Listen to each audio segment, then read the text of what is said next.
Gente, vamos falar aqui de saúde, tá?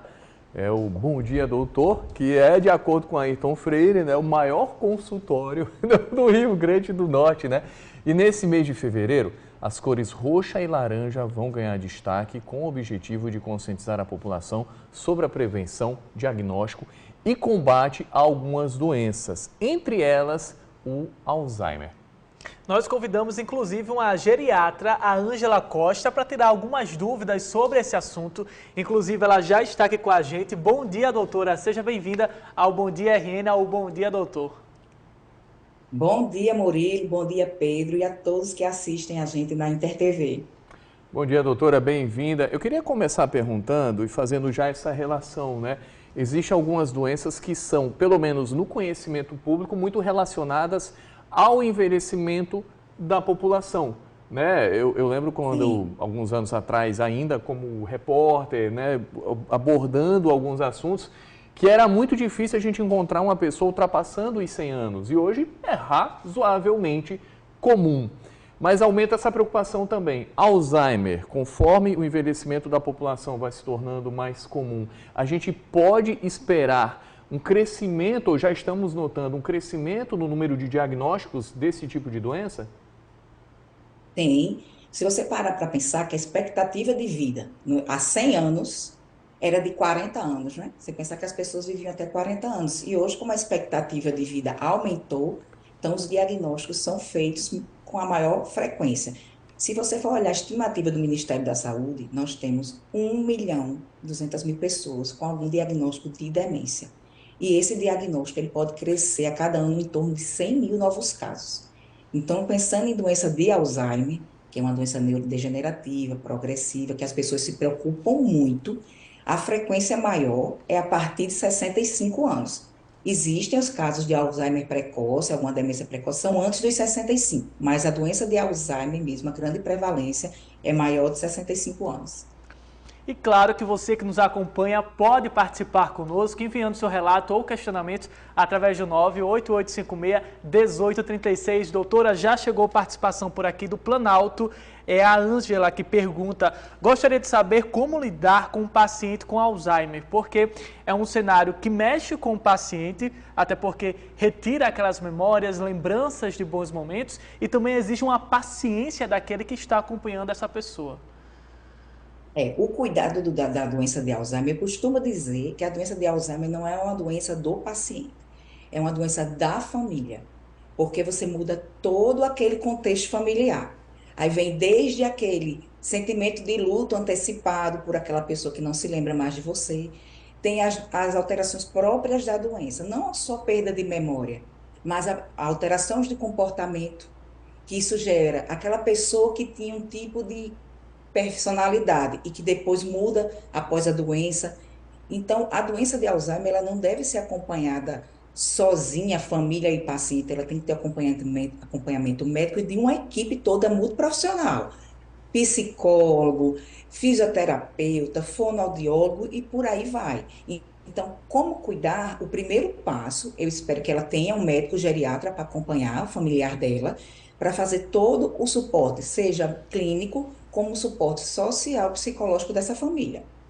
Doutora, a senhora citou aí alguns dos sinais e sintomas mais evidentes, provavelmente os mais conhecidos, né? Perda de memória, mudança de comportamento, mas isso não vem de repente, né? Não. Quando é que um paciente ou a família que está acompanhando essa pessoa, né, que convive, começa a notar essas mudanças? Quais são os primeiros sinais realmente que podem indicar um diagnóstico de Alzheimer no futuro, né? O que pode se dizer que tem que despertar a atenção? Olha, nem todo esquecimento ele não é normal, tá? A gente não normaliza o esquecimento. Existem várias causas para você ser esquecido. Até uma sobrecarga de trabalho, como você gerencia o estresse, muitas tarefas, você pode se tornar uma pessoa esquecida. Mas não custa você passar por uma avaliação. E é como você disse, não é de uma hora para outra. Quando o paciente chega para a gente, ele já está nessa fase mais de alteração de comportamento, que é o que deu o start inicial. Ou então, por exemplo, aquela pessoa que era funcionalmente independente e começou a ficar dependente de outras pessoas. Começa com as atividades que a gente chama instrumentais de vida diária, começa a trocar as medicações, a fazer pagamentos do banco mais de uma vez, ou esquecimento de pagamento de contas, aquela pessoa que era bem organizada. Então, quando o paciente chega e diz assim, doutora, meu pai está esquecido faz 6 meses. A gente sempre pergunta o que é que realmente aconteceu há 6 meses. Porque a doença vem ali incipiente e ela tem um gatilho, uma perda, uma fratura. Por exemplo, eu tenho uma paciente que abriu um quadro após uma fratura de tíbia. Fez uma fratura, não foi nem de fêmur, uma fratura de tíbia. E quando a gente foi conversar com a família, que fez todo aquele retrospectivo, ela disse, não, eu achava ela esquecida, trocava os nomes de algumas pessoas, mas eu achava que era da idade. Aí esse é o problema. Porque são esquecimentos que podem ser sutis no início e são coisas que, infelizmente, as pessoas atribuem à idade. E as pessoas acabam normalizando esse tipo de sintoma. Então, a gente tem que sempre dar o alerta. Esse mês de fevereiro roxo, ele vem para conscientizar justamente isso, para você não normalizar esse tipo de coisa. Leva ao médico, faz uma avaliação e a gente diz, não, aqui tá, por enquanto ainda está dentro da normalidade e a gente segue acompanhando do que realmente você fazer o diagnóstico mais lá na frente, porque é uma doença que não tem cura, mas existe tratamento clínico apenas para retardar. A gente não recupera o que passou. Doutora, para não deixar nenhuma dúvida aí, a senhora falou sobre uma paciente que teve uma fratura e aí isso teria servido como gatilho para o Alzheimer, né? Só para deixar mais evidente aqui a informação, a relação seria com o período em que essa pessoa ficou imóvel, ou ficou internada, ou ficou mais quieta, ou a relação não é diretamente com a fratura em si, ou existe? Não. A relação é com o evento. Com o evento. Por exemplo, em si. essa senhora é uma senhora que tinha um esquecimento, fazia as coisas dela, às vezes esquecia uma panela ligada, às vezes trocava o nome dos netos e por aí vai. Só que existe realmente, na literatura, é marcado, né? Como é que a pessoa desenvolve? Ela é uma doença progressiva, vai lentamente se instalando. Para o quadro demencial se instalar, a doença já vem há pelo menos uns 10 anos. Então, aquilo ali foi só um gatilho.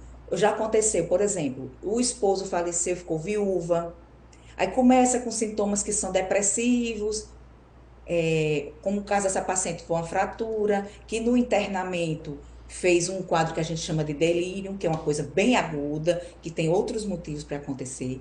Mas o que a gente chama a atenção é que não é porque a pessoa caiu e fraturou que ela vai ter Alzheimer, não. Ela já tem a doença. Só que a doença estava lá de forma incipiente e o evento foi o empurrão, que a gente chama. Por exemplo, pandemia. Pandemia é um dos fatores que a gente pode até falar depois de risco, isolamento social. Olha só. As pessoas não convivem. Então, a pandemia fez o quê? Trancou os idosos da sociedade. Então, muitos pacientes que já estavam em acompanhamento, com suspeitas, ou então que ainda não tinham diagnósticos, a pandemia foi um gatilho para desenvolver a doença. Olha só. Inclusive, a gente segue aqui com essa participação, mostrando agora a pergunta de Floriano, de Pedra Grande, que essa pergunta é a que mais tem chegado. Existe algum exercício físico que previne essa doença? Todo mundo quer saber, existe algum meio de evitar de ter? Uma vida mais saudável em geral faz diferença, doutora? Com certeza. Se a gente for parar para falar dos pilares do estilo de vida saudável, em busca de um envelhecimento saudável, não é só estética, tá? Não é só controle de taxas. É, na verdade, você ter um envelhecimento que a gente chama bem-sucedido. E a atividade física está lá como primeiro pilar essencial, não que os outros não são, mas sim, porque a atividade física você pode fazer ela em grupo ou isolado, né? Em grupo você ainda já vai aí o contato social. Você faz o controle de doenças cardiovasculares que são risco para desenvolver diabetes, aquele Alzheimer, diabetes descontrolada, hipertensão descontrolada, obesidade. São doenças que não inflamam só o coração e o rim, que as pessoas se preocupam mais, inflamam também o cérebro. Então, também são fatores de risco. Então, a atividade física, ela é, o que eu digo, terapêutica, está no item 1 da prescrição para qualquer doença. E é um fator protetor para que você não desenvolva a doença. A gente segue aqui com a participação dos nossos telespectadores. O nosso telespectador aqui, só que está chegando bastante mensagem, aí está travando aqui, só o Wellington, de Santa Rita, ele mandou: tenho 55 anos, depois que tive Covid, esqueço de tudo. Será que vou ter Alzheimer? Só para relacionar com aquela questão da pandemia. Sim.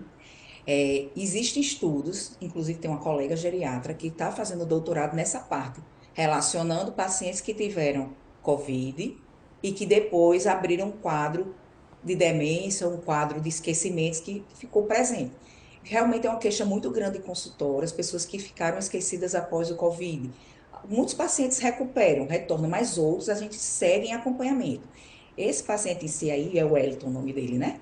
Ele tem que fazer um acompanhamento só para ver que nível de esquecimento é esse. E o acompanhamento periódico deixa a gente mais atento, mais perto do paciente, para identificar também outras causas que possam ser o motivo desse esquecimento dele. Doutora, uma pergunta que é muito frequente também, a gente gosta de trazer, porque esse espaço aqui é muito importante, né? Para tirar essas dúvidas que para algumas pessoas podem parecer, não, mas eu já sei, mas tem muita gente, que está enfrentando isso agora, que está desconfiado ou que está apresentando esses sinais ou que tem um parente muito próximo que apresenta os sinais, e é exatamente nesse momento de dúvida que aquilo que você achava que sabia, você já não tem tanta certeza assim, né?